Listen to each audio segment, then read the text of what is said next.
Bienvenue à tous. Cette vidéo va être très intéressante car nous allons discuter d'un sujet qui ne reçoit pas beaucoup d'attention de nos jours.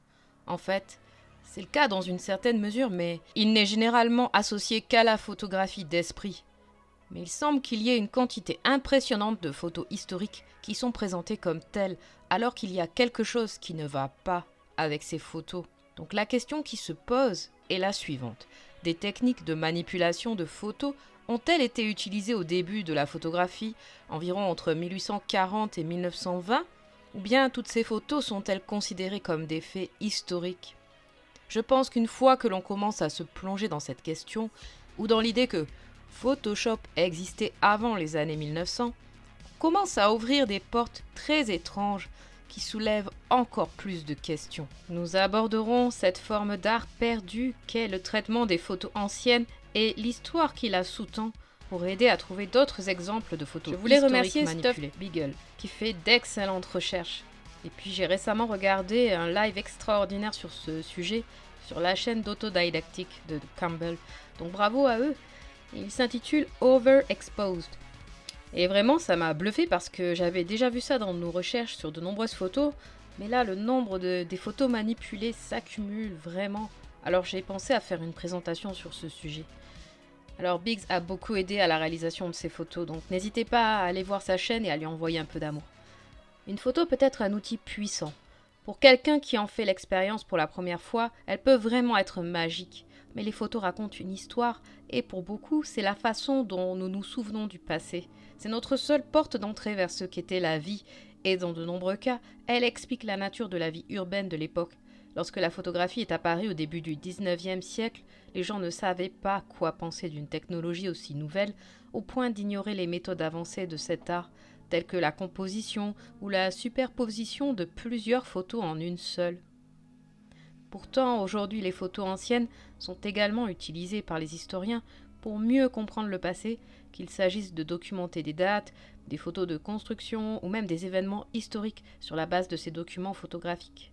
Mais je trouve étrange qu'il n'y ait pas beaucoup d'explications sur ce processus de retouche, et certaines des photos historiques les plus célèbres ne sont en fait jamais décrites comme ayant été manipulées. Alors s'agissait-il d'une forme d'art secrète? Je veux dire, pensez-y, pour un appareil aussi nouveau, qui nous le savons a été repris par les capitalistes et les médias de l'époque, ce serait un puissant outil de propagande dans de mauvaises mains. Le sujet de la manipulation des photos de l'ancien monde n'est pas vraiment abordé en ligne non plus. Vous pouvez trouver quelques articles à ce sujet, mais ils sont tous du style « Saviez-vous qu'ils avaient Photoshop dans les années 1900 ?» Et ils vous montrent les photos d'esprit, les photos les plus évidentes. Mais attendez, réfléchissons. S'ils avaient Photoshop dans les années 1900, ou même dans les années 1850, attendez, même avant cela, depuis l'aube de la photographie, et que se passerait-il s'ils manipulaient une photographie sans rien dire sur le fait qu'il s'agit d'une manipulation photographique? Mon expérience se situe dans le domaine de la composition numérique, bien que j'ai également de l'expérience en photographie. Mon diplôme est en animation informatique et j'ai une compréhension approfondie des techniques avancées. Mais il est intéressant de noter que l'une des choses que nous avons apprises à l'école dans mon cours de VFX est appelée VFX Invisible. Ils ont utilisé Forrest Gump car il contient de nombreux exemples d'effets invisibles tels que le changement de ciel, des personnes en costume vert, des choses aléatoires, juste pour rendre la scène plus agréable, le tout avec l'intention de créer une illusion pour le spectateur. Mais ce n'est pas une nouvelle technologie, ils font ça depuis longtemps. Et il y a en fait beaucoup d'effets visuels dans ce film. Ce que je veux dire, c'est qu'il y a des manipulations flagrantes que l'on remarque, comme dans les films de super-héros et les monstres, et puis il y a de très bonnes manipulations de photos que l'on ne remarque pas. Et nous devons comprendre cela parce que ça signifie qu'il peut y avoir des centaines, voire des milliers de photos dans les archives historiques qui pourraient avoir été retouchées ou éditées d'une manière ou d'une autre. Au début, on peut penser que ce n'est pas grave, qu'il suffit de nettoyer la photo. Mais c'est plus qu'un simple nettoyage. C'est au point qu'il est tout à fait possible de raconter l'histoire que l'on veut. Je ne vais pas lire cette vidéo en entier, mais Vox a publié une vidéo qui expose ce phénomène et je ne pense pas qu'ils s'en rendent compte. La vidéo s'intitule « Le mystère des cartes postales du même ciel ». En gros, ce type était obsédé par la collection de cartes postales jusqu'à ce qu'il commence à remarquer quelque chose de très étrange. Un motif répétitif.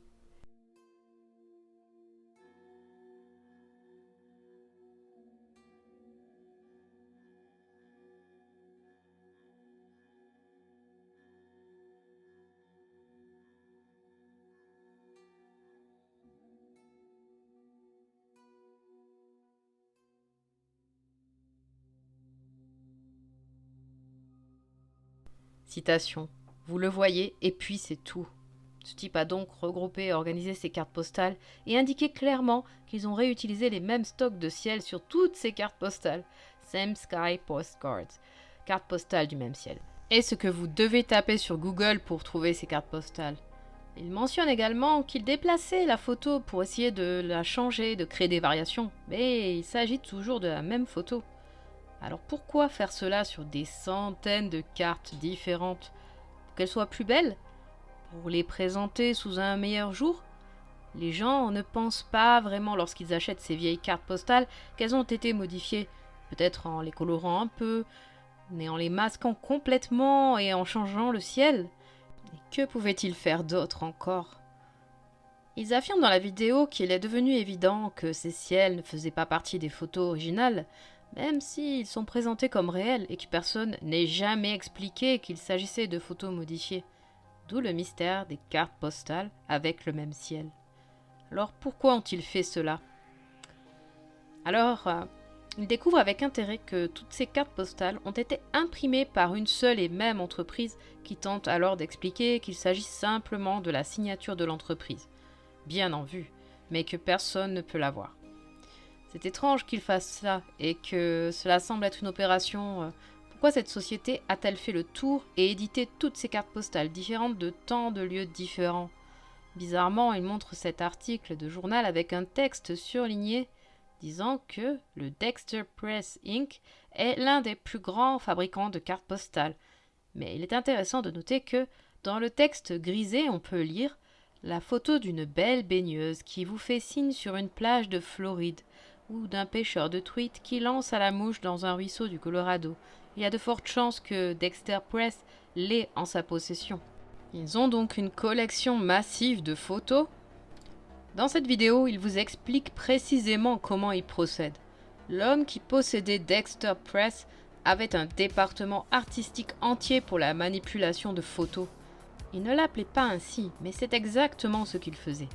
C'est ce que l'on appelle le traitement des photos, et nous en parlerons plus en détail dans quelques instants. Proposer de corriger les problèmes d'image dans la photo. Donc voilà, les masques d'image existaient déjà bien avant Photoshop et ils le disent dans la vidéo. Un artiste venait avec un couteau et découpait un masque pour l'image, puis changeait le ciel. C'est comme ça qu'ils faisaient avant les ordinateurs. Donc ils avaient certainement la capacité d'utiliser des calques. Il dit même à la fin qu'après avoir fait ce processus de retouche photo, personne ne le remarquerait. Ok, retenons ça pour plus tard. Mais si vous ne savez pas ce qu'est un masque, il s'agit en fait de créer différents éléments ou découpes à partir de différentes photographies afin de pouvoir les utiliser en couches. Je peux créer un masque d'un bâtiment et le placer dans n'importe quelle situation. Je peux le déplacer sur une autre photographie et essayer de trouver une perspective similaire, puis fusionner les différentes couches pour créer une nouvelle photographie altérée. Plus l'artiste est talentueux, plus le résultat est réaliste et la manipulation est à peine perceptible. Mais c'est uniquement parce qu'on ne nous a jamais enseigné ce sujet en détail. Une fois que vous savez ce qu'il faut chercher, ils étaient en fait très mauvais en matière de manipulation de photos dans de nombreux cas, à tel point que c'est assez évident si vous savez où regarder. Si vous pensez qu'il s'agit d'une conspiration, ce n'est pas le cas, car je suis sûre que vous êtes tous au courant de la photographie des esprits. Mais est-ce qu'on nous a déjà expliqué comment ils font ces photos et les implications de cette forme d'art? L'histoire de la photographie Spirit commence en fait avec un certain James Wallace Black. Et je n'avais jamais entendu parler de la photographie Spirit, Mais avant que tout cela ne se produise, un matin d'octobre 1860, ce G.W. Black est monté avec l'un des meilleurs voltigeurs, Samuel Archer King, et ils sont montés dans son ballon appelé la Reine des airs. Si j'en parle, c'est parce que ce G.W. Black est responsable de la création des premières photographies aériennes en Amérique en 1860. Ils veulent donc vous faire croire que le daguerreotype est apparu en 1839, mais qu'ils ont attendu 20 ans pour faire de la photographie aérienne. Je n'y crois pas du tout. Et qu'en est-il de toutes ces gravures aériennes du début des années 1800 ? Ont-elles quelque chose à voir avec cela ? Alors ce G.W. Black, on dirait que c'est une sorte de propagande, mais ce qui devient fou, c'est que ce photographe aérien rencontre William Mumler, qui est le célèbre créateur des photographies Spirit. Beaucoup de ceux qui se sont penchés sur le sujet de la photographie Spirit connaissent très bien Mumler. L'histoire affirme également que lorsque ces deux hommes se sont rencontrés en 1860, ils pratiquaient déjà la photographie depuis 20 ans. Alors, comme je l'ai dit, pourquoi n'ont-ils pas simplement volé dans un ballon ? L'armée américaine n'avait pas de moyens de transport aérien. C'est ce qu'ils nous disent. Ah, mais ils avaient des ballons sellettes et des représentations fantaisistes de ces engins. Pourtant, nous devons croire qu'il a fallu attendre la fin du XIXe siècle pour que les voyages aériens se généralisent. Black était censé croire en la capacité de William Mumler à capturer des images d'êtres spirituels, ce que je ne crois pas un seul instant. Ce J.W. Black travaillait dans la photographie depuis plus de 20 ans et connaissait toutes les ficelles du métier. Il ne pouvait pas simplement croire en Mumler. En fait, il était lié à toute cette escroquerie. Ils disent que Black l'a cru parce que lorsque Black a essayé de faire cela dans son studio, il n'a pas pu comprendre l'astuce de Mumler et donc il a cru que c'était vrai. Mais ça n'a pas beaucoup de sens, car il aurait été parfaitement conscient qu'avant l'utilisation du négatif sur verre en 1859, toutes les photographies d'esprit étaient basées sur l'exposition, ce qui prouve qu'il maîtrisait l'art d'utiliser l'exposition pour manipuler les photos. Puis, en 1859, le négatif sur verre a commencé à être utilisé, parce qu'il permettait de réaliser des images doubles, et tout à coup, des esprits ont commencé à apparaître régulièrement. C'est ce qu'ils disent sur Wiki. Mais ce n'est pas forcément vrai, parce que on nous dit aussi qu'en 1857, il y a l'une des premières photographies composées, qui s'appelle Deux modes de vie. Elle a été réalisée par Oscar Gustav Reichländer. Nous reviendrons sur Mumler et Spirit Photographie, mais je veux m'assurer que vous compreniez bien de quoi nous parlons lorsque nous parlons de Early Photoshop, le Photoshop de l'ancien monde. Comme je l'ai dit, il n'y a pas beaucoup d'informations à ce sujet, à tel point que les gens ne connaissent même pas la terminologie correcte. Ces premiers composites ont un nom, les montages photographiques victoriens. Si vous cherchez photomontage, on vous parlera de Two Ways of Life. J'ai appris cela en cours de composition à l'école, mais allez voir la page de Wiki, et ils ne vous diront pas combien de négatifs ont été utilisés dans Two Ways of Life. Ce n'était pas juste une double image. Two Ways of Life a utilisé plus de 30 négatifs sur verre combinés pour faire ce montage photo épique, ou ce que nous appelons aujourd'hui une image composite, photoshopée. C'est une histoire très intéressante parce que elle n'est pas très connue et elle est censée être la photographie la plus controversée, mais il n'explique jamais vraiment pourquoi. Wiki vous montrera toujours quelques exemples avec des images. La plupart des historiens de l'art connaissent ces fameux composites. Mais le texte continue en expliquant que ces montages de photos étaient utilisés à Montréal pour commémorer de grands événements sociaux qui ne pouvaient pas être capturés autrement. Ok, donc des photos truquées. Et ensuite, il commence à faire des cartes postales fausses, comme nous l'avons vu plus tôt. Mais pas uniquement pour le souvenir, mais également pour faire de la propagande. Soldats dans un avion, et les femmes et les enfants de leurs amants dans un autre avion. Il continue également à dire que ses premiers photomontages se composaient d'éléments photographiques. Écoutez bien. Ils ont superposé de l'aquarelle, ou en d'autres mots, ils ont peint les cartes postales. Donc Wiki vous dit qu'il combinait plusieurs photos pour créer des composites, et il peignait également dessus. Intéressant. Alors tout ça a continué pendant le début du XXe siècle, mais le nom de photomontage n'est apparu qu'en 1916, et je pense qu'il s'agit plutôt d'un nom de couverture, car ça donne l'impression qu'il s'agit simplement d'un découpage, d'un collage. Mais non, Il s'agit plutôt d'un traitement photo, d'une manipulation qui implique non seulement la correction, mais aussi l'intégration de multiples négatifs d'autres photographies afin de raconter l'histoire que l'on souhaite. Ils les ont utilisés tout au long de la Première Guerre mondiale, soi-disant, mais ils veulent vous faire croire que ce n'est qu'en 1920, avec Hartfield, qu'ils ont commencé à les utiliser pour raconter une histoire, ou en d'autres termes, pour faire de la propagande. Plus de 240 photomontages ont été utilisés pendant la période nazie comme arme contre le fascisme et le Troisième Reich. Mais comme je l'ai dit, ils veulent vous faire croire que les montages photos sont comme le travail de Hannah Hoche, une sorte de collage créatif, alors qu'en réalité il ne s'agit que des montages les plus évidents. Mais qu'en est-il de ceux qui ne le sont pas?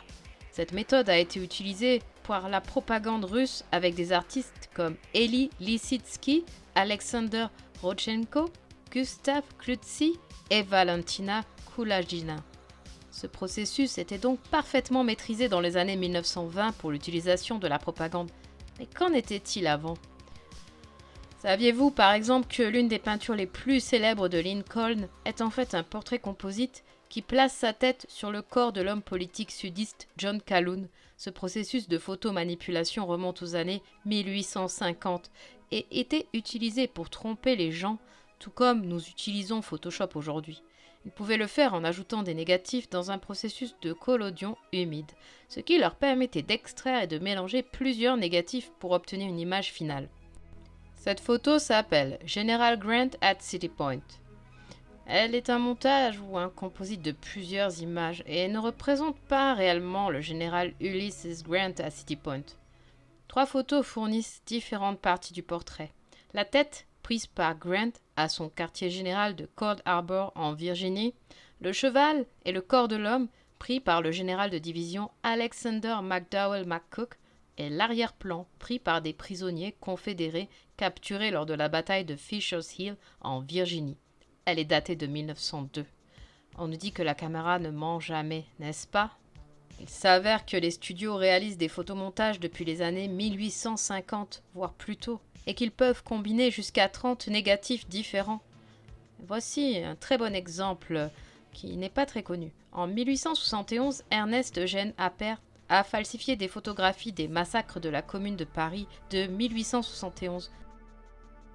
Il s'agit d'un photographe français connu pour avoir produit une série de photos truquées intitulée « Crimes de la Commune », destinée à discréditer les communards qui manifestaient dans les communes de Paris en 1871. Il a en fait beaucoup d'œuvres, donc nous savons que celle-ci a été falsifiée. Mais qu'en est-il de ces autres photos? Wiki n'en parle pas, mais regardez celle-ci, certaines sont plus évidentes que d'autres. Et vous pouvez voir à quel point cette forme d'art était étonnante en 1870. Il pouvait créer des scènes entières pour raconter l'histoire qu'il voulait. Des massacres, des rassemblements de grandes foules. C'est assez fou quand on pense aux implications de la propagande de 1870 avec des photos composées, des montages photos, des images photoshopées. Comment pouvons-nous faire confiance à tout ce que ces figures d'élite nous donnent? Eh bien, il y en a d'autres. L'une des photographies les plus célèbres de Staline est en fait une photographie truquée, intitulée « Le commissaire disparaît », sur laquelle on peut voir un officier à droite de la photo qui a été enlevé à l'aide d'une manipulation photographique à l'ancienne. Ça se passait en 1920. Il n'y avait donc pas d'ordinateur du tout. Et pourtant, il maîtrisait la capacité d'enlever complètement les gens des photos. Citation. Staline utilisait un groupe important de retoucheurs de photos pour découper ses ennemis sur des photos prétendument documentaires. Fin de citation. Oh, ok. Donc il y a beaucoup d'autres photos de ce type. Il ne parle jamais de ce processus non plus. Alors vous les verrez parler de cette photo sur History Channel, mais ils ne vont pas dans l'histoire de la manipulation des photos de l'ancien monde. Et quelles autres photos pourraient être falsifiées? Ils veulent juste couvrir cela pour que vous pensiez que les méchants ou les fascistes étaient ceux qui utilisaient ce matériel pour la propagande, ok? Mais comme la plupart d'entre vous le savent, qui, à votre avis, a financé la Première Guerre mondiale? C'est une longue histoire, mais il est certain qu'ils ont maîtrisé cette capacité dès les années 1920. Citation. On pense que l'obsession de Staline pour la retouche photographique a constitué une mini-industrie en URSS les éditeurs étaient contactés par les serviteurs de Staline qui leur demandaient d'éliminer l'ennemi du jour des photos à venir, ce qu'ils faisaient. Selon l'historien du design David King, qui a découvert des milliers de photos trafiquées et leur version originale, le travail n'était pas effectué dans un seul endroit, ni même par l'intermédiaire d'un ministère officiel. Fin de citation. Donc maintenant, la question est de savoir si cette industrie existait avant l'Union soviétique. En 1937 également, il y a une photo d'Hitler et de l'un de ses premiers alliés qui sont ensuite devenus des ennemis. Elle a été enlevée, mais j'ai pensé que c'était un bon exemple de la façon dont ils avaient un outil de clonage ou la capacité de peindre pour enlever des objets et insérer l'arrière-plan approprié. Alors ça semble être une technologie particulièrement avancée, notamment quand on regarde l'herbe et les arbres. Poursuivons avec Mümmler, puis examinons d'autres exemples de composite ou montage photographique datant du début de l'époque victorienne. Donc maintenant, nous pouvons clairement voir que toute cette histoire selon laquelle Black a vraiment cru en Mümmler est complètement absurde. Ils disent simplement cela pour donner plus de crédit à l'histoire et pour que personne ne puisse vraiment comprendre sa méthode. Pourtant, Mümmler aurait été pleinement conscient des progrès de l'art avec la publication de ses négatifs sur verre, puisque plusieurs artistes de l'époque utilisaient ces flux de travail avancés. Il a dû y voir une solution possible au mystère Mümmler, mais l'histoire raconte qu'il a envoyé son assistant Horace Weston au studio de Mümmler, qui se trouvait à quelques rues du studio de Blacks, et que son assistant devait se rendre là-bas et prendre des notes, mais sans dire qu'il était l'assistant de Blacks. Alors Weston s'y rend, et Mümmler prend la photo, qui s'avère être celle de son père décédé. Alors, ainsi, Weston, qui est l'assistant de Black donc, et qui prétend avoir été formé à la photographie par les meilleurs, saurait si quelque chose ne va pas. Donc après que Mümmler ait pris la photo et que Weston ait vu son père décédé, il dit « Tout ce que je peux dire à Monsieur Black, et il déclare cela en admettant qu'il a été envoyé en mission, c'est que je n'ai rien vu de différent de la prise d'une photo ordinaire. » Ça c'est ridicule car le processus n'a pas lieu au moment où la photo est prise, il a lieu dans la chambre noire et les médias qui font la promotion de ce genre de choses savent que la plupart des gens ne le savent pas, de sorte que les gens ont automatiquement supposé qu'il s'agissait d'une sorte d'effet secondaire. Mais ce n'est pas le cas. C'est assez simple en fait, il s'agit uniquement de plusieurs négatifs combinés. Mais je ne dis pas qu'il n'est pas possible d'effectuer des photographies d'expérience de pensée, mais ces premières photographies d'esprit sont des contrefaçons flagrantes et nous savons que cela est également lié au photographe qui a pris les premières photos aériennes des villes d'Amérique. Et il y a aussi toute cette histoire où Black est revenu voir Mümmler après cela. Et il a dit « Je veux voir tout le processus ». Et il a regardé Mümmler préparer le négatif et l'amener dans la chambre noire. Il n'a rien remarqué de suspect, mais bizarrement, même si Black était censé être sceptique, sans crier gare, il lui dit « Oh, vous savez quoi ? Je veux que vous finissiez le processus vous-même et que vous développiez le négatif. Je n'ai pas l'habitude de travailler avec vos produits chimiques et je pourrais tout gâcher. » Puis Black le laisse seul et il s'empresse d'ajouter « Vous n'êtes pas assez intelligent pour mettre quoi que ce soit sur ce négatif sans que je le détecte. » Mümmler a alors répondu « Je suis bien conscient de cela. » Mümmler verse donc ses produits chimiques sur la plaque, puis je suppose qu'après avoir effectué son processus secret, il remet le négatif à Black, qui regarde la photo se développer avec un homme appuyé sur son épaule. Black était stupéfait, et il dit « Est-ce que c'est possible ?» Alors je pense qu'il y a deux choses. D'une part, Black était impliqué dans tout ce processus, et ils étaient en train de mettre au point une escroquerie qui allait leur rapporter des millions en vendant des photos de supposés vrais parents décédés. Pensez à ce que les gens paieraient pour cela. Et l'autre possibilité, c'est que ce Mümmler ait mis au point une technique secrète de fusion des négatifs inconnue des autres photographes de l'époque. Peut-être une méthode chimique lui permettant d'amener dans le temps un autre négatif qu'il possédait et de projeter cette photo sur une autre plaque à l'aide de produits chimiques, un peu à la manière d'un vieux dispositif de traçage. Il n'y aurait alors aucune trace sur la plaque et les générations futures n'auraient aucune idée de la manière dont la photo a été prise. Il existe d'ailleurs une vidéo où l'on tente de reproduire ce procédé, mais personne ne connaît le processus secret de Mümmler. Réfléchissez à cela. Mümmler était l'un des plus grands canulars du 19e siècle et qui a fonctionné. Les gens y ont cru parce qu'il s'agissait d'une nouvelle technologie. C'est ce que les historiens classiques diront en tout cas.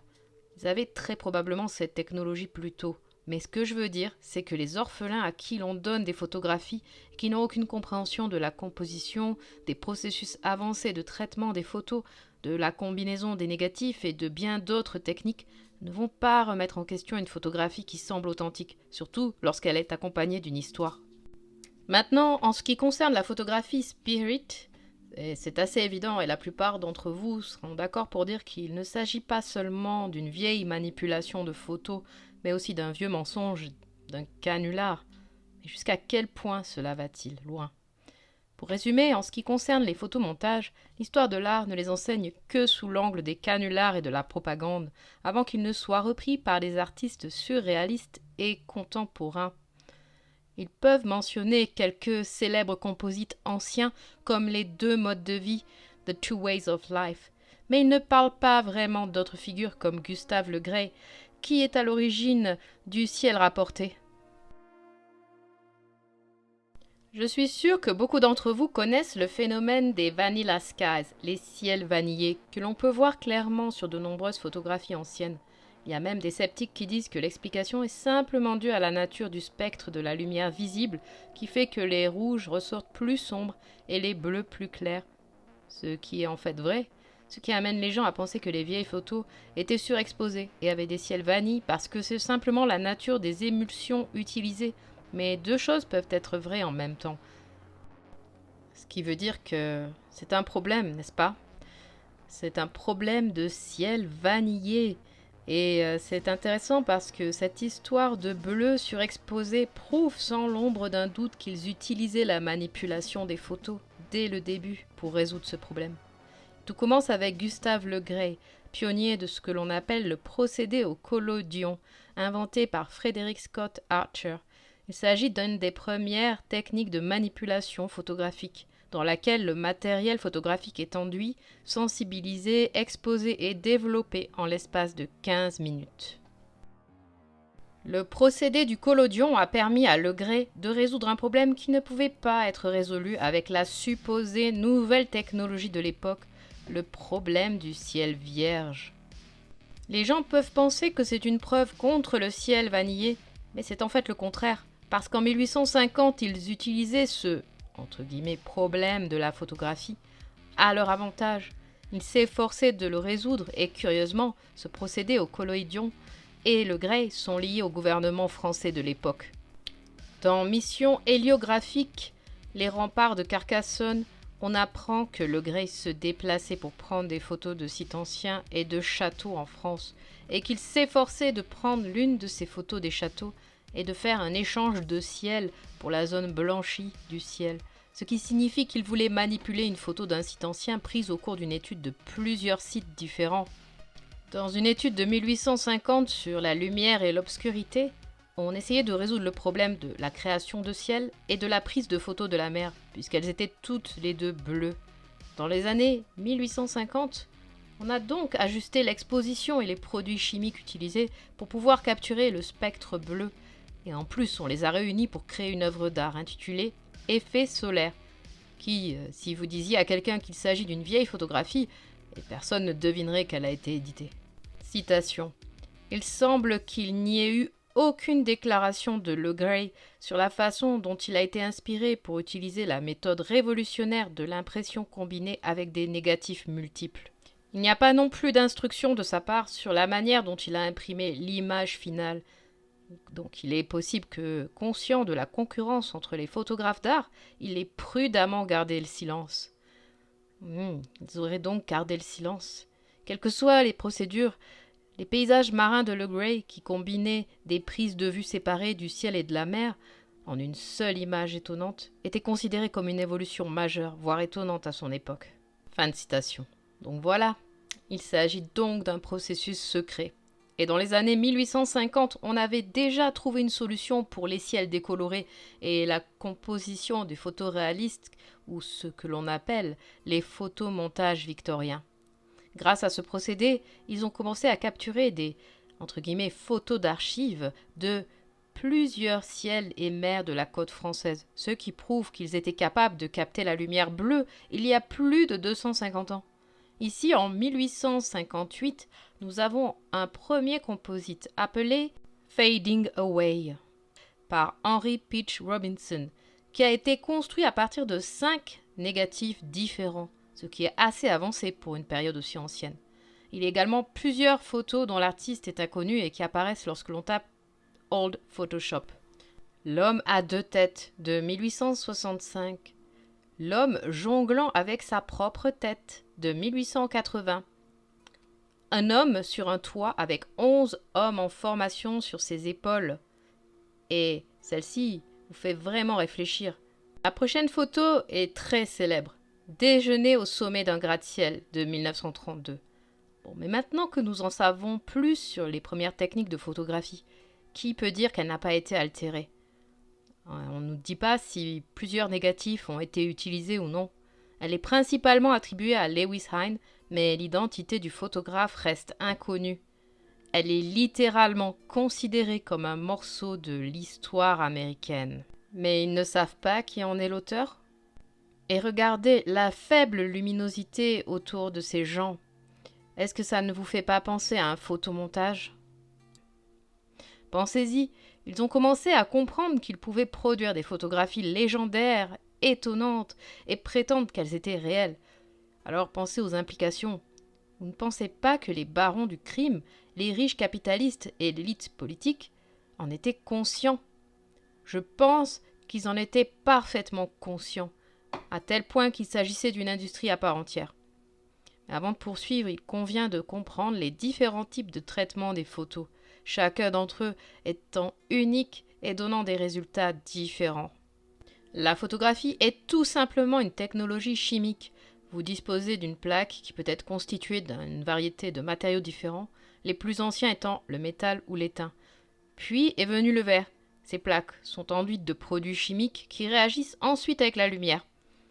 En utilisant différents produits chimiques et différents matériaux, on obtient des résultats différents. Voici quelques procédés photographiques qui ont été pratiquement oubliés.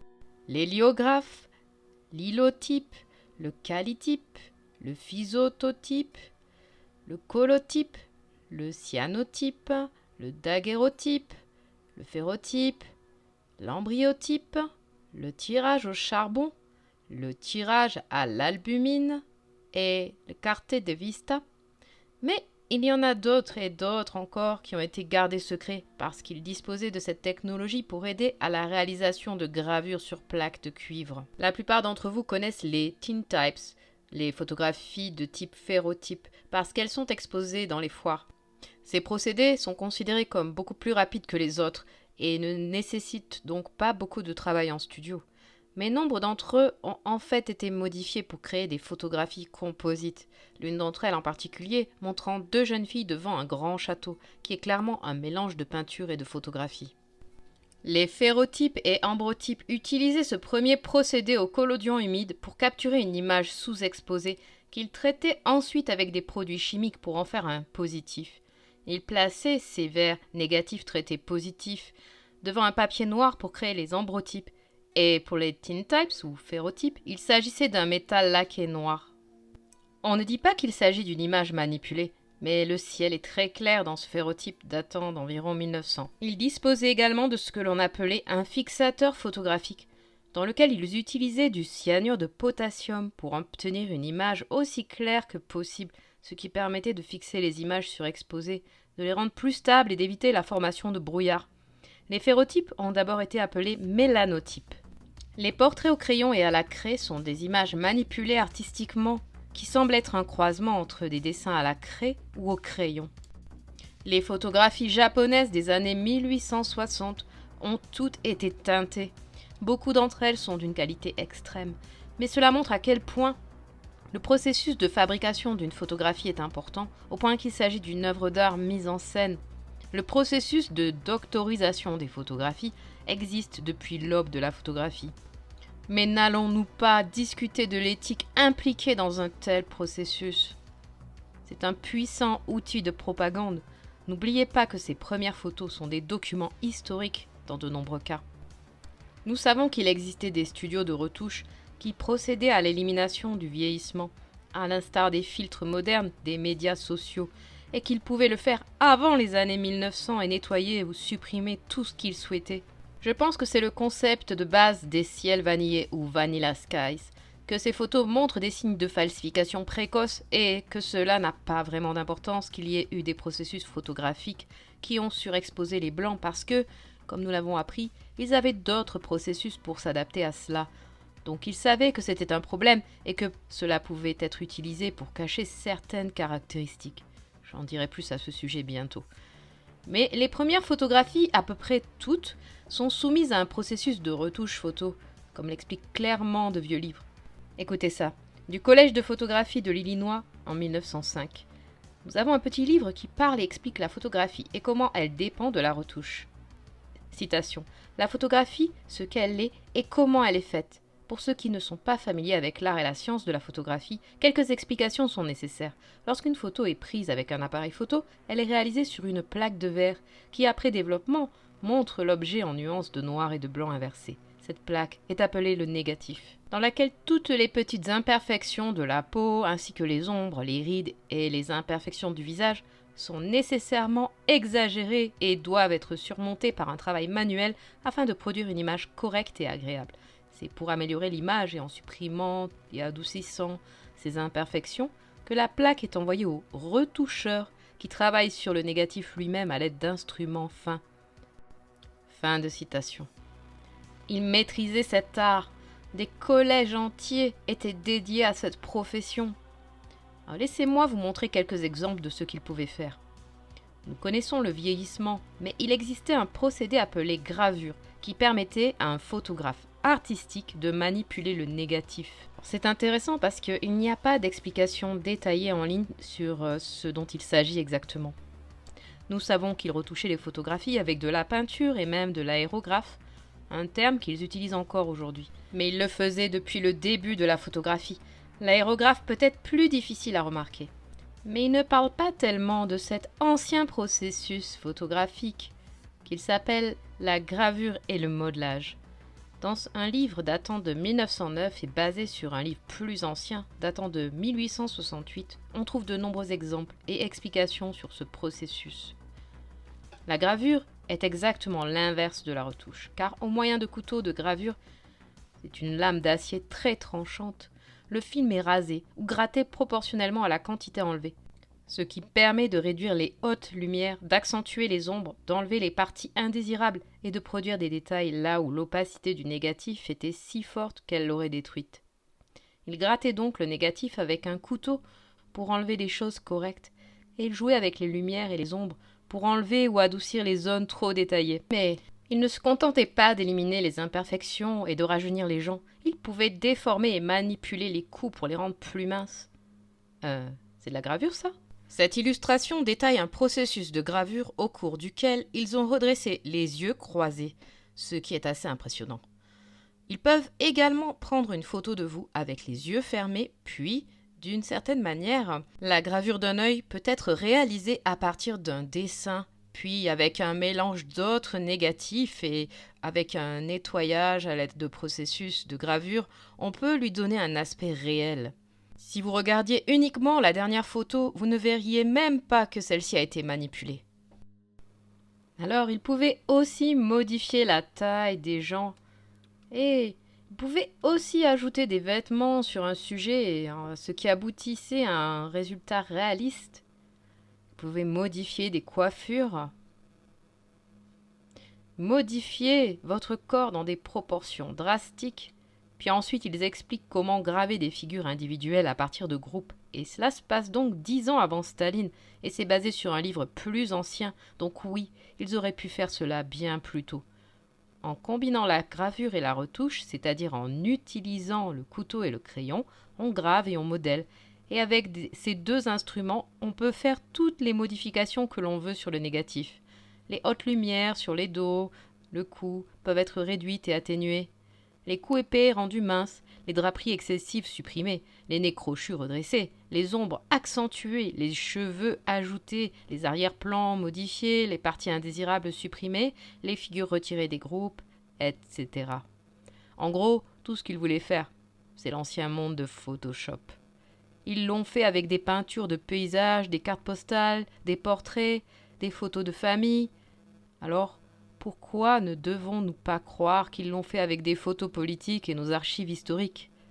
Les gens croient que les bâtiments sont construits à des dates précises uniquement sur la base de ces archives historiques qui auraient pu être facilement manipulées. Qui a laissé ces photos derrière lui? Qui possède les entreprises de presse? Qui possède les universités?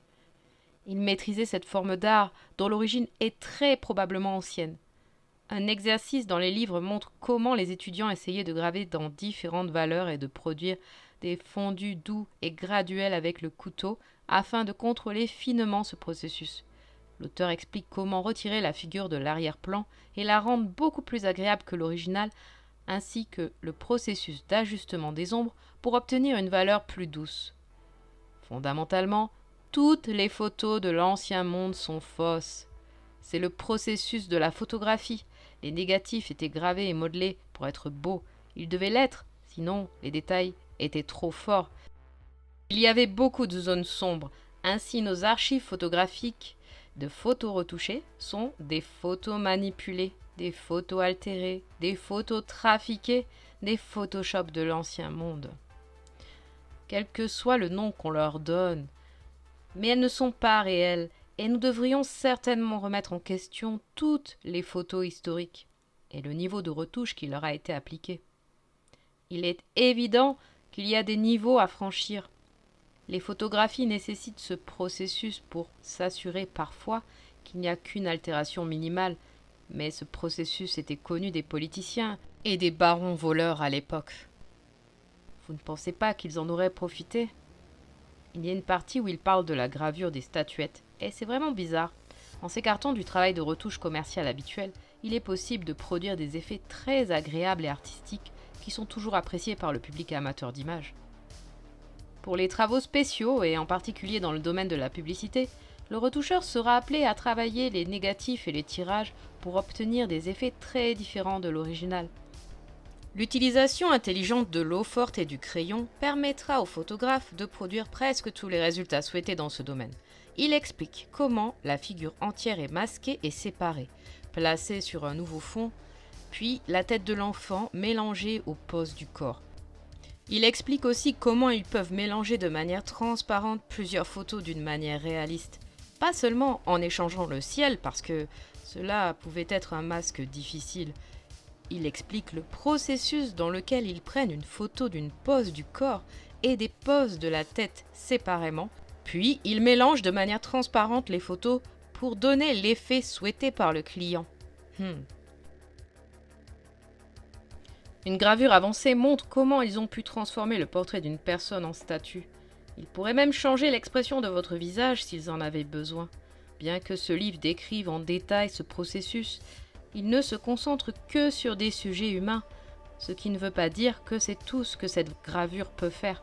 Je comprends maintenant le processus de manipulation des photos, mais ce n'est pas seulement dans les portraits, car lorsque vous cherchez, de nombreux nouveaux sites ont fait des articles sur ce sujet, et ils ne montrent que les portraits retouchés. Mais pourrait-il faire cela avec des paysages, des photos d'architecture, des photos de construction, des événements politiques? Il semble qu'il devrait y avoir plus d'informations historiques sur ce sujet, surtout si nous trouvons ces photos dans les archives historiques.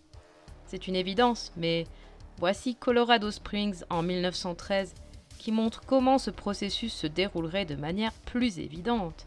Mais voyons si, dans certains cas, cela est moins évident.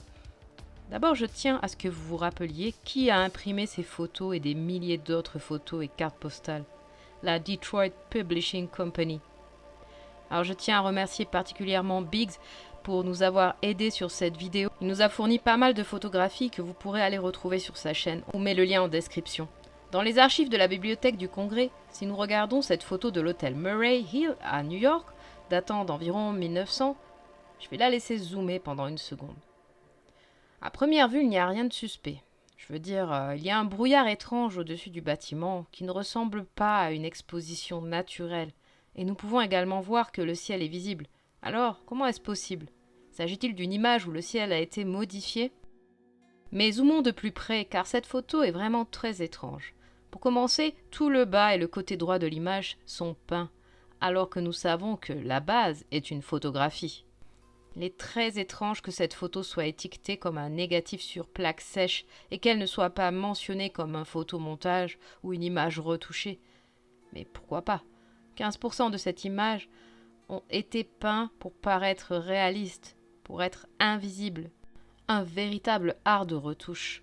Dans le ciel, il y a de la peinture sur les nuages et des marques de gravure laissées par ce processus. Vous pouvez voir que les rues ont été repeintes. Cette voiture a été peinte pour une raison quelconque. Ce réverbère est complètement peint. Et ne dites pas « Oh, c'est parce que certaines choses n'ont pas été détaillées ». Non, c'est un autre niveau de peinture.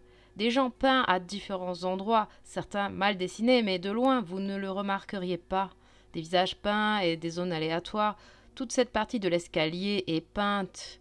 Donc il peindrait sur des photos historiques. C'est quand même bizarre. Et à droite de cette image, il y a une section qui n'est pas peinte. Il ressemble à un bâtiment. Et pourtant, ils ont essayé de le peindre. En Australie, le musée Powerhouse abrite une collection de photographies connue sous le nom de Tyrrell Collection, qui ne dit jamais rien sur les altérations. Il ne s'agit pas de photographie ou de manipulation, mais dans cette photo intitulée Carrying Wool à Sydney, nous voyons ce qui ressemble en haut à de la peinture grise avec une écriture blanche et un ciel blanc surexposé. Mais il ne s'agit pas simplement d'une surexposition de la lumière due au fait que les bleus sont plus clairs, mais plutôt d'une coupure nette. À première vue, cela ne semble pas très important, mais regardons de plus près. Vous pouvez voir qu'ils ont masqué ces hommes et que derrière eux se trouve la couleur et l'exposition originale du ciel. Et lorsque vous vous approchez de la laine, vous pouvez en fait voir qu'ils ont coupé jusqu'à 15 hommes de la photo. La vérité est que beaucoup de ces photos ont des artistes inconnus et que personne ne sait pourquoi ils ont fait cela. Dans la bibliothèque du Congrès, il y a une photo de Narragansett Pier, Rhode Island. Et il semble que celle-ci soit très similaire. Le gris est le ciel original, mais pour une raison quelconque, ils viennent et ajoutent du blanc. Il n'y a pas d'autre explication que le fait qu'il s'agit de négatifs sur plaque sèche. Vous pouvez le voir sur de nombreuses photos de cette collection. De la bibliothèque du Congrès, Shelton Square, Buffalo. Regardons d'un peu plus près. Qu'en pensez-vous? Si cet objet était encadré dans un musée, je ne remarquerais pas grand-chose. Mais regardons de plus près encore. La première et la plus évidente des altérations est que l'image a été peinte. Les rues ont été complètement repeintes. Des figures et des personnes ont été dessinées. Certains diront qu'ils n'ont fait que nettoyer les ombres de l'exposition, mais c'est plus que cela. Vous pouvez même voir qu'ils comprenaient comment peindre les ombres. Rappelez-vous ce que nous avons appris dans le manuel de photographie. Il s'agissait d'un processus artistique avec la manipulation de ces négatifs. Et avec un couteau, ils pouvaient manipuler l'image pour qu'elle corresponde à leur vision. Et alors, si je vous disais que ces personnes pouvaient être rajoutées sans mentionner aucun des éléments ci-dessus, la plupart des gens diraient que je suis fou. Mais pourquoi? Cette personne regarde droit vers le sol, ce type a les mains dans le dos. Ils avaient la science et l'art de combiner des photos et d'ajouter des ombres. Plus il y a de monde, plus la photo est agréable. Et s'ils avaient des centaines de photos de ciel, qui peut dire qu'ils n'auraient pas la même chose pour toutes sortes de catégories, y compris des personnes debout qui ne regardent rien? Ensuite, en utilisant le processus de gravure ou même la peinture, il suffit de finaliser la photo. La plupart des gens ne pourraient pas le remarquer parce qu'ils n'ont aucune idée du processus en général. Et comme le dit le gars dans la voix off, qui va prendre une loupe et regarder ces choses? Vous pouvez même combiner des négatifs de photos mal prises pour donner l'impression d'une mauvaise exposition. Ce qui expliquerait pourquoi parfois dans les anciennes photographies, vous avez des gens très nets et des gens très flous en même temps. Certains ne bougent même pas, donc ce n'est pas à cause de la vitesse. On dirait donc qu'ils ont combiné de multiples négatifs avec différentes résolutions. Ils ont même repeint ce cheval et certaines perspectives de ces charrettes ne semblent pas correspondre à la réalité. Il y a plusieurs versions de cette photo. Vous pouvez voir dans cette version V2 qu'il y a une section blanche rayée avec ce grand rectangle blanc. Et bien sûr, c'est peut-être juste un artefact de quelque chose qui a touché le négatif. Mais alors, qu'est-ce que toutes ces rayures sur le bâtiment du milieu? On peut également voir la même chose dans cette version V3, où le bâtiment avec le pansement blanc a maintenant des rayures similaires à celles du bâtiment central de la V2, comme s'ils essayaient de l'enlever pour l'utiliser pour d'autres photos. Une solution chimique a été ajoutée à ces sections afin d'en extraire certaines caractéristiques. Dans la bibliothèque du Congrès, le monument aux morts de Troy à New York. Alors au premier abord, ça ressemble à une photographie historique tout à fait normale, mais il s'agit en fait d'un exemple de photo qui a fait l'objet d'une modification du ciel. Alors si vous zoomez sur l'extrême gauche de la photo, il est évident qu'un masque quelconque a été fait autour du sommet du bâtiment. Et si vous regardez ici cette éclaboussure, vous pouvez voir que certaines sections n'ont pas été enlevées, ce qui montre qu'il y a encore des parties du bâtiment. Et vous pouvez voir que cela est confirmé parce qu'il y a un lampadaire derrière cette voiture sur la gauche. Suivez-le. Et vous voyez ces fils? Il y a des fils qui vont dans les arbres, des fils qui descendent le long de ce poteau et qui montent. Et cette zone a été recouverte de peinture ou enlevée chimiquement. Le tableau ci-dessous présente les résultats de l'analyse de l'impact de l'utilisation de l'eau sur l'environnement et sur la santé. Il est clair qu'une partie plus haute du bâtiment a été coupée pour donner l'impression qu'il s'agit d'un panneau de briques latéral à la toiture. Mais il s'agit en fait d'une découpe. Et il y avait un bâtiment à cet endroit, ce qui est étrange car il ne semble pas s'aligner avec le bâtiment qui se trouve maintenant à gauche. Remarquez la bordure ornementale du sommet. S'agit-il donc d'un bâtiment ajouté? Remarquez comme sa qualité et sa forme sont différentes. Son niveau moyen me semble différent. Je veux dire, pourquoi ne pas croire que toute cette image est un composite? Ils auraient très bien pu avoir ajouté plus de personnes pour la rendre plus vivante et plus dynamique.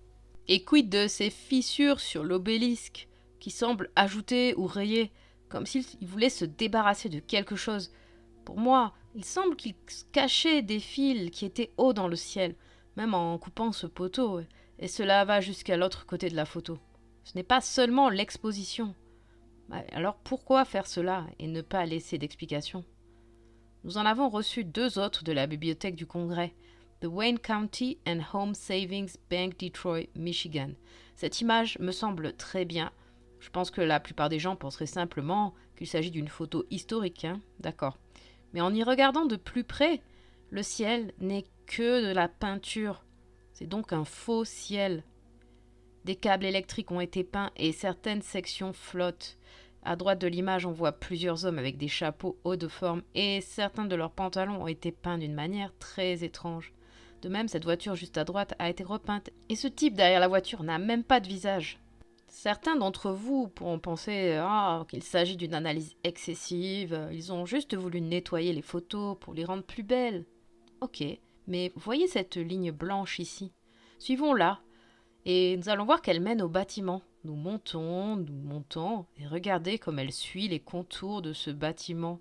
Ce que vous voyez sont les restes d'un masque dur. Vous pouvez même voir qu'ils ont peint le haut du masque. Il s'agit d'un bâtiment copié-collé et vous devez admettre que si je n'avais pas fait de zoom, la plupart de vous ne l'auraient pas remarqué. Une autre indication est que vous verrez un léger effet de lueur blanche autour des découpes. Elles sont à peine perceptibles. Mais maintenant que vous pouvez voir qu'il s'agit clairement d'une découpe et d'une combinaison de plusieurs négatifs, eh bien, ils ne l'ont pas indiqué dans la description. En fait, ils n'ont même pas donné la date.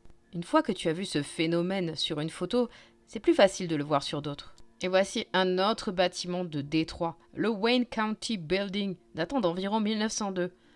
Donc là, l'image a été filtrée avec un ciel vanillé. Donc c'est évident vers la droite parce qu'ils ne l'ont même pas terminé. Mais bon, vous pouvez penser que cela ressemble à un accident. Eh bien, en fait, il y a une tour à droite de ce bâtiment que vous ne pouviez même pas remarquer. Très étrange, ils l'ont enlevé. Et vers le haut, ils l'ont complètement enlevé. On le voit à peine, mais il est là, à côté de cet horrible travail de masquage, dont ils ne se sont même pas souciés parce qu'ils savaient que les gens ne le remarqueraient pas. Ces Moon Tower, ces tours de lune, étaient des tours électriques qui éclairaient la ville. Pour une raison quelconque, on a voulu supprimer toute trace de ces tours et des câbles qui les reliaient sur ces images historiques. Et on nous a laissé de nombreuses images présentant ce phénomène de ciel vanillé. Si vous regardez devant la caméra, vous pouvez voir combien de câbles il y avait réellement. Et aussi beaucoup de ces tours de lune de Détroit ont été achetées par Austin. Et certaines sont encore debout, soi-disant. Ah mais oui, quelqu'un a séparé ce bâtiment de l'arrière-plan et a supprimé des parties importantes de cette image, y compris les lignes de tramway et les bâtiments à gauche et à droite. Maintenant, toutes les photos que je vous ai montrées de la bibliothèque du Congrès proviennent de la société d'édition de Détroit. Rappelez-vous cette photo du Colorado qui était un composite évident. La Detroit Publishing Company savait donc parfaitement comment masquer et composer des images, ou plutôt faire des montages photographiques de type victorien.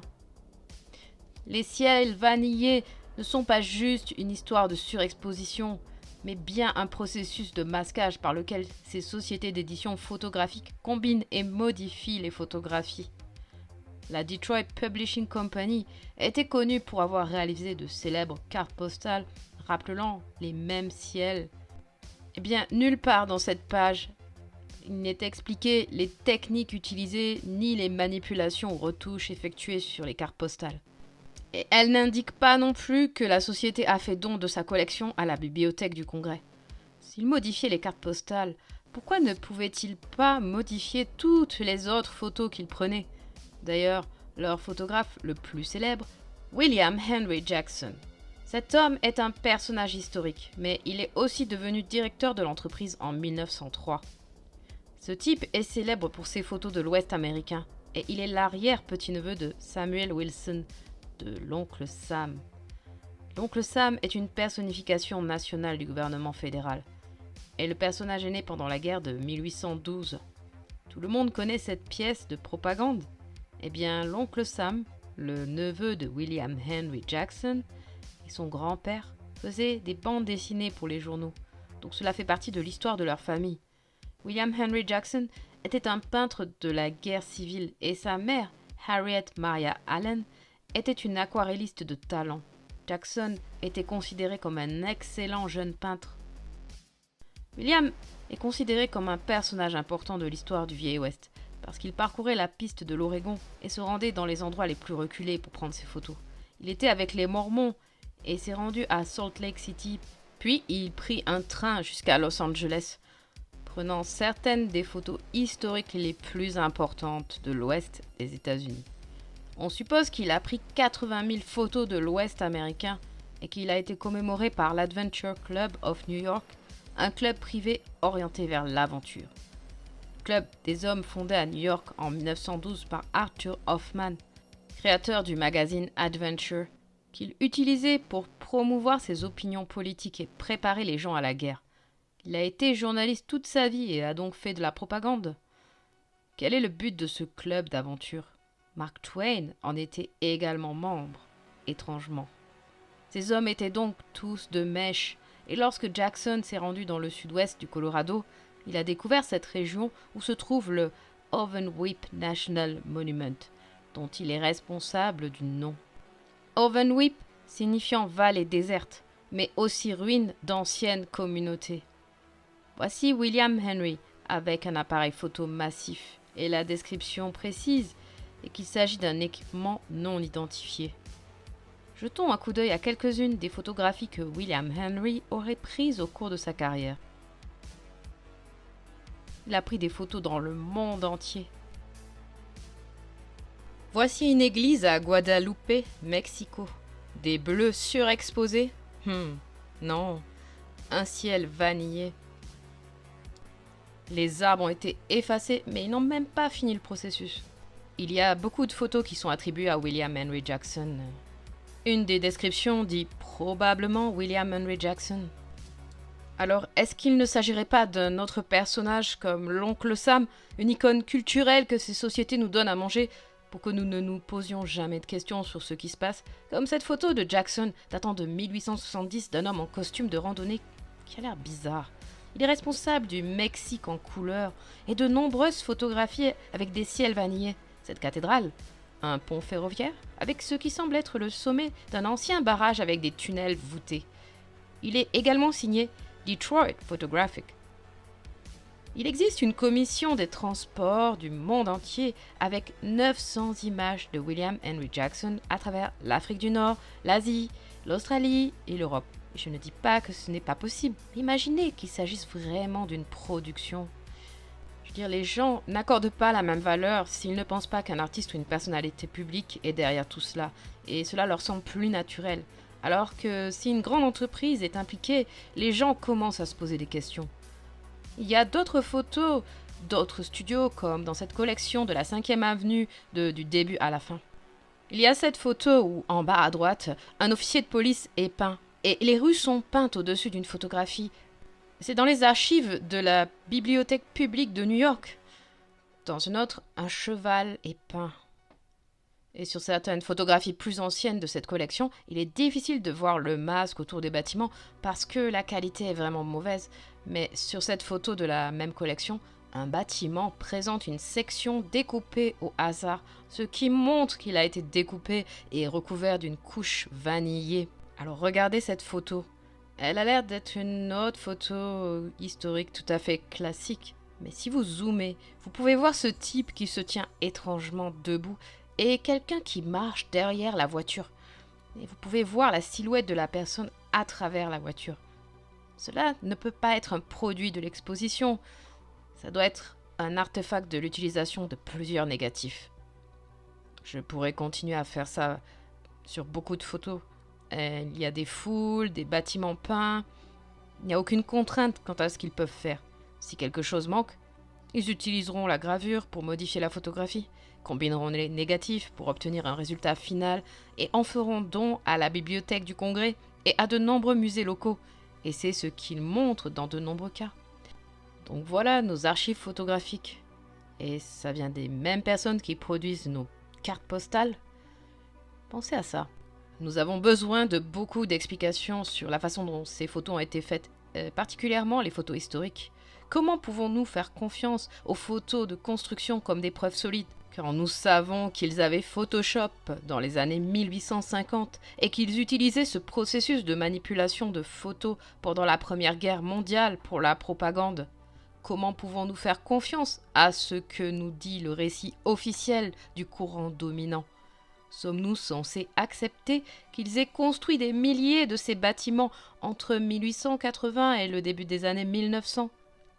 Nous ne pourrions pas faire cela aujourd'hui, même avec tout notre équipement et notre argent. Nous ne pourrions pas construire des milliers de ces structures en briques en l'espace de 20 ans.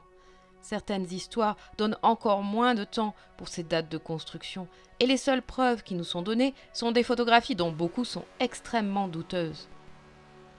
L'absence extrême de documents photographiques est suspecte en soi. Ajoutez à cela qu'ils avaient maîtrisé la capacité de manipuler les photos au début des années 1800 et vous avez une recette pour contrarier complètement le récit des générations futures. Il s'agirait de l'outil le plus puissant de l'élite. Nous devons utiliser d'autres méthodes pour remettre en question la narration officielle. En dehors des photographies qui ont été données aux bibliothèques et aux collections d'archives par l'intermédiaire de ces sociétés d'édition. Et qui, à votre avis, possède et finance ces sociétés? Les Boys Club. Alors, qu'en pensez-vous? Devrions-nous faire confiance aux photos historiques sans poser de questions? Ou devrions-nous être plus attentifs lorsque nous recevons une histoire de la part d'officiels afin de vérifier s'il n'y a pas manipulation ou mensonge pour que nous puissions vraiment creuser jusqu'au bout et voir ce qui se passe réellement? Si vous avez d'autres connaissances sur les photographies composites anciennes ou des exemples, n'hésitez pas à nous en faire part en commentaire. Et sur ce, continuons à remettre en question le courant narratif dominant et faisons en sorte que nos esprits soient enfin dévoilés. Lâchez tout ce que vous pensez être vrai. Détendez votre esprit et posez-vous la question. Est-ce que je comprends vraiment ce qu'est cette réalité ?